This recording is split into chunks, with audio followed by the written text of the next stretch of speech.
Paul, you were one of the established Yankees when Derek got here. What was your first impression when he came into the locker room and joined the team?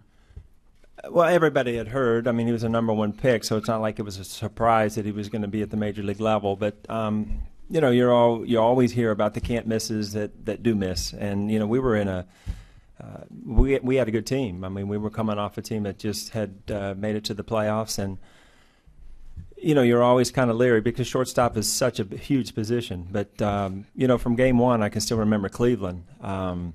You know, he hit a home run, made a great defensive play, and really just never had any of those like rookie mistakes that you're accustomed to seeing for young kids, especially in big situations like we were that year. What up, Rock? Not for long. To your left.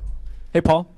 You've been here enough. You know about Yankee traditions and saying goodbye to Derek, but also a small part with Derek leaving. It means no more Bob Shepard voice introducing him. Could you just comment a little bit about what that significance means? Well, I mean, when you think about all that's happened, all the great things that have happened since Derek Jeter has been here, and the tradition of what the Yankees have done and the World Series, is it sad he's retiring? Yes. I mean, because it's an end of an era. There's no doubt about it. There's a lot of kids. You know, I grew up in the Midwest with the Cincinnati Reds during the Big Red Machine, where I would get up with the paper every day. So I grew up in that generation that were Reds fans. Well, there's a whole ton of kids out there sporting #2 jerseys that are going to be Derek Jeter fans that are taking their kids to the ballpark and remember the days of Derek Jeter. So in that sense, yeah, it's an end of an era. You close the book on the World Series and an unbelievable career. But, you know, to think of what he's accomplished and how he did it, it's unbelievable, and that's the happy part of the story.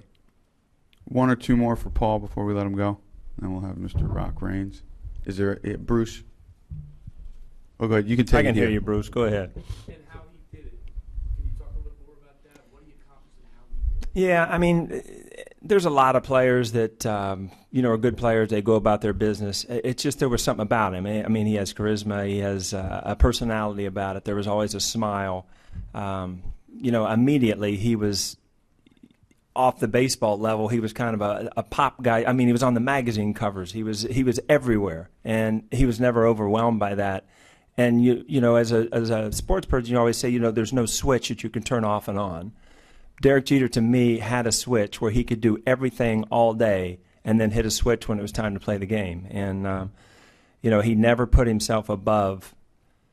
His popularity was so much bigger than anybody else's. He was the face of the Yankees, but he never put himself above anybody else. He was a great teammate and a fun guy to be around. Last one for Paul. Same row.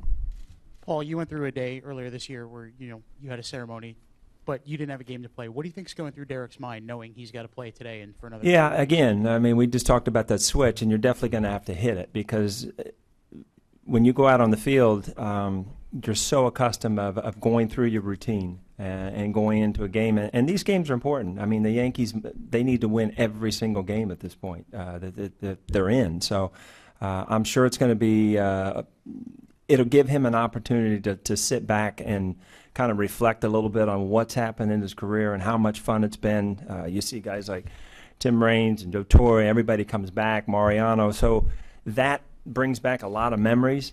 But then all of a sudden, you know, 10 minutes later, you're out running sprints again, and you're going to face a guy who's Ventura's throwing 100 miles an hour. So there is going to be it would be very tough for me as a player. But, again, Derek Jeter's always had the knack to be able to do that. It wouldn't surprise me one bit if he had a big game today because he's done this kind of stuff before.